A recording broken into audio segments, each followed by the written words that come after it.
ಕರ್ನಾಟಕದಲ್ಲಿ ನಾರಾಯಣ ಗುರುಗಳಿಂದ ಸ್ಥಾಪನೆ ಮಾಡಿದಂತ ಏಕೈಕ ದೇವಸ್ಥಾನ ಕುದ್ರೋಳಿ ಗೋಕರ್ಣನಾಥ ಕ್ಷೇತ್ರ ಒಂದೇ ಇರೋದು. ಡಿಜೆಗಳಿಂದ ಬೇಕಾದಷ್ಟು ಅನಾಹುತಗಳಾಗ್ತಿರೋದನ್ನು ನಾವು ನೋಡಿ ಬರ್ತಾ ಇದ್ದೇವೆ.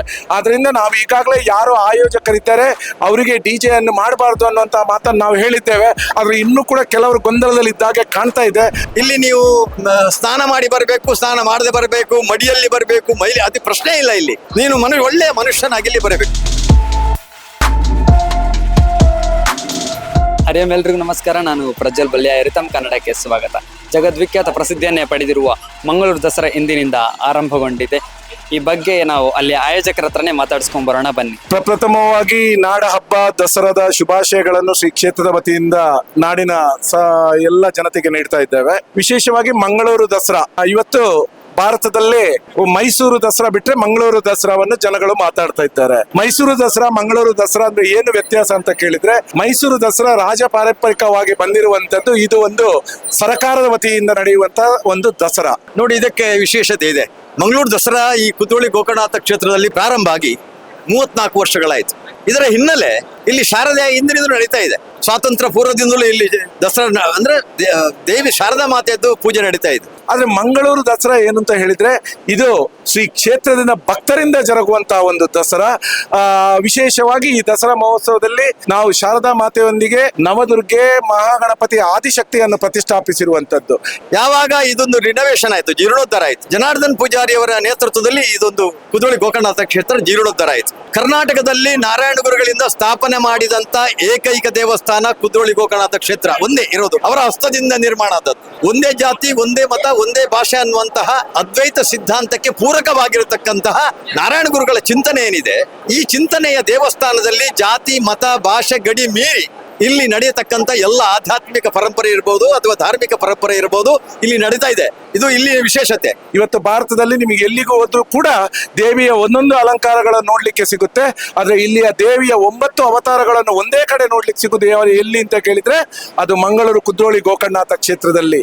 ಇಲ್ಲಿ ನೀವು ಸ್ನಾನ ಮಾಡಿ ಬರಬೇಕು, ಸ್ನಾನ ಮಾಡದೆ ಬರಬೇಕು, ಮಡಿಯಲ್ಲಿ ಬರಬೇಕು, ಮೈಲಿ ಅದು ಪ್ರಶ್ನೆ ಇಲ್ಲ. ಇಲ್ಲಿ ನೀನು ಒಳ್ಳೆ ಮನುಷ್ಯನಾಗಿ ಇಲ್ಲಿ ಬರಬೇಕು. ಯಾಕಂತ ಹೇಳಿದ್ರೆ ನಾರಾಯಣ ಗುರುಗಳು ಹೇಳಿದ್ದು, ಜಾತಿ ಕೇಳಬೇಡ, ಜಾತಿ ಹೇಳಬೇಡ, ಜಾತಿ ಬಗ್ಗೆ ಯೋಚನೆ ಮಾಡಬೇಡ, ಮತ ಯಾವುದಾದರೇನು, ಧರ್ಮ ಯಾವುದಾದರೇನು, ಮನುಷ್ಯ ಒಳ್ಳೆಯವನಾದ್ರೆ ಸಾಕು. ಇದು ಅವರ ಕಾನ್ಸೆಪ್ಟ್. ಆ ಕಾನ್ಸೆಪ್ಟಿನ ಆ ಒಂದು ಪರಿಕಲ್ಪನೆಯನ್ನ 100ಕ್ಕೆ 100 ಅನುಷ್ಠಾನ ಮಾಡತಕ್ಕಂಥ ದೇವಸ್ಥಾನ ಕುದ್ರೋಳಿ ಗೋಕರ್ಣನಾಥ ಕ್ಷೇತ್ರ. ಕಳೆದ 34 ವರ್ಷದಿಂದ ಈ ದಸರಾ ಮಹೋತ್ಸವವನ್ನು ಅತ್ಯಂತ ಶ್ರದ್ಧಾಭಕ್ತಿಯಿಂದ ನಾವು ಮಾಡ್ತಾ ಬರ್ತಾ ಇದ್ದೇವೆ. ಈ ಬಾರಿಯೂ ಕೂಡ ದಸರಾವನ್ನು ಅತ್ಯಂತ ಶ್ರದ್ಧಾಭಕ್ತಿ ಪೂರ್ವಕವಾಗಿ ಮಾಡಲಿಕ್ಕೆ ಎಲ್ಲ ವ್ಯವಸ್ಥೆಗಳನ್ನು ನಾವು ಕ್ಷೇತ್ರಾಡಳಿತ ಸಮಿತಿಯವರು ಮಾಡಿಕೊಂಡಿದ್ದೇವೆ. ಈಗಾಗಲೇ ದಸರಾದ ಒಂದು ಉದ್ಘಾಟನೆಯನ್ನು ನಮ್ಮ ಕ್ಷೇತ್ರದ ನವೀಕರಣದ ರೂವಾರಿ, ಭಾರತ ಸರ್ಕಾರದ ಮಾಜಿ ವಿತ್ತ ಸಚಿವರಾದಂಥ ಶ್ರೀಮಾನ್ ಬಿ ಜನಾರ್ದನ್ ಪೂಜಾರಿ ಅವರು ಈಗಾಗಲೇ ನೆರವೇರಿಸಿಕೊಟ್ಟಿದ್ದಾರೆ. ಜನಾರ್ದನ್ ಪೂಜಾರಿ ಅವರು ಮಂಗಳೂರು ದಸರಾ ಕಾರ್ಯಕ್ರಮ ಮಾಡುವ ಮೊದಲು ಇಡೀ ದೇಶ ಸಂಚಾರ ಮಾಡಿದ್ದಾರೆ. ಎಲ್ಲೆಲ್ಲಿ ದಸರಾ ನಡೀತದೆ ಆ ದಸರಾವನ್ನ ನೋಡಿ ಇಲ್ಲಿ ಮಂಗಳೂರಿನಲ್ಲಿ ಎಲ್ಲಿ ಇಲ್ಲದ ರೀತಿಯಲ್ಲಿ ಮಾಡಬೇಕು ಅಂತ ಯೋಚನೆ ಹಾಕಿದ್ರು. ಇನ್ನು ಮುಂದೆ ಪ್ರತಿ ದಿವಸ ನಾಡಿದ್ದು 13ನೇ ತಾರೀಕಿನವರೆಗೆ ಪ್ರತಿ ದಿವಸ ಮಧ್ಯಾಹ್ನ ಮಹಾಪೂಜೆ, ಅನ್ನ ಸಂತರ್ಪಣೆ, ಸಂಜೆ ಕ್ಷೇತ್ರದ ಸಂತೋಷಿ ಕಲಾ ಮಂಟಪದಲ್ಲಿ ನಾಡಿನ ಖ್ಯಾತ ಕಲಾವಿದರಿಂದ ಸಾಂಸ್ಕೃತಿಕ ಕಲಾ ವೈಭವಗಳು, ಹಾಗೆ ಸಂಜೆ ರಾತ್ರಿ ಪೂಜೆ ಉತ್ಸವಗಳು ಜರುಗಲಿಕ್ಕಿದೆ. ಕರ್ನಾಟಕದಲ್ಲಿ ನಿಮ್ಗೆ ಗೊತ್ತಿರ್ಬೋದು, ಮೈಸೂರು ದಸರಾ ಬಹಳ ಜಗದ್ವಿಖ್ಯಾದಂತ. ಸೊ ಆ ಒಂದು ಮಟ್ಟದಿಂದ ಅದಕ್ಕಿಂತ ಮೀರಿರ್ತಕ್ಕಂಥ ದಸರಾ ಮಾಡಬೇಕು ಅಂತ ಕಲ್ಪನೆಗೋಸ್ಕರ ಪ್ರಪ್ರಥಮ ಬಾರಿ 1991ರಲ್ಲಿ ಇಲ್ಲಿ ನವದುರ್ಗೆಯರು ಮತ್ತು ಆದಿಶಕ್ತಿ ಮತ್ತು ಶಾರದಾ ಮಾತೆ ಒಟ್ಟಿಗೆ ಒಂದೇ ಮುಹೂರ್ತದಲ್ಲಿ, ಇಲ್ಲಾಂದ್ರೆ ಮೂಲ ನಕ್ಷತ್ರ ಮಾಡಬೇಕು ಅಂತಿದೆ, ಅದಿಲ್ಲ.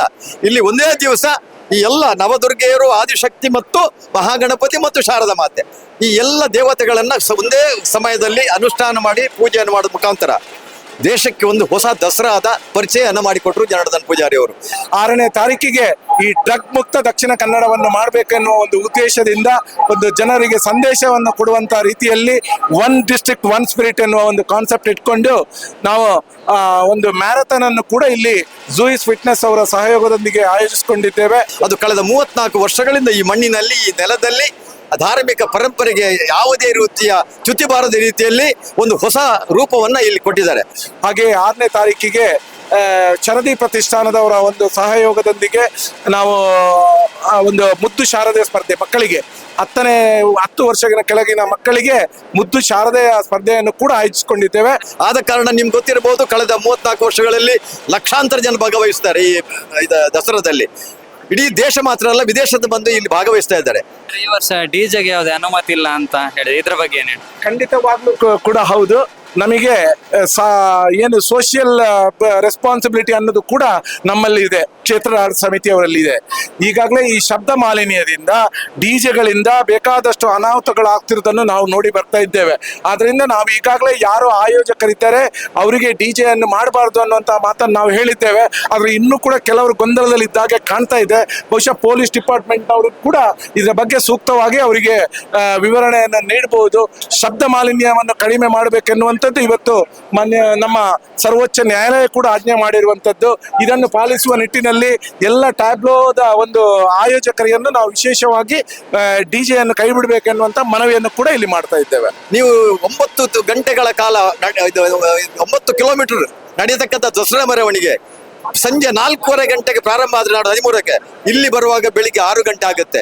ಇಂಥ ಒಂದು ದೊಡ್ಡ ಮೆರವಣಿಗೆ ಅಂದ್ರೆ ಇಷ್ಟು ಅದ್ಭುತವಾದಂತಹ ಒಂದು ದಸರಾ ಮೆರವಣಿಗೆ ದೇಶದಲ್ಲಿ ಎಲ್ಲೂ ಇಲ್ಲ. ಅದು ಇಲ್ಲಿನ ವಿಶೇಷತೆ. ಸುಮಾರು 20 ಲಕ್ಷ ಬಲ್ಬುಗಳು ಅಂದ್ರೆ ಎಲ್ಲ ಕಡೆ ನೀವು ನೋಡ್ಬೋದು. ಒಂದು ಸ್ವರ್ಗಲೋಕವನ್ನೇ ಪ್ರತಿಷ್ಠೆ ಮಾಡತಕ್ಕಂಥ ಒಂದು ಸ್ವರ್ಗಲೋಕವೇ ಇಲ್ಲಿ ಇಳಿದು ಬಂದಂತ. ಇಲ್ಲಿ ನಿಮಗೆ ನೋಡಬಹುದು ದೇವತೆಗಳು ಸ್ವರ್ಗದಿಂದ ಬಂದು ಕುದ್ರೋಳಿಯಲ್ಲಿ ನೆಲೆಸಿದ್ದಾರೆ ಅನ್ನುವಂತ ರೂಪದಲ್ಲಿ ಈ ದಸರಾ ನಡೀತಾ ಇದೆ. ಇದು ಇದಕ್ಕೆ ಇಲ್ಲಿನ ವಿಶೇಷತೆ. Okay sir, thank you. ಧನ್ಯವಾದ.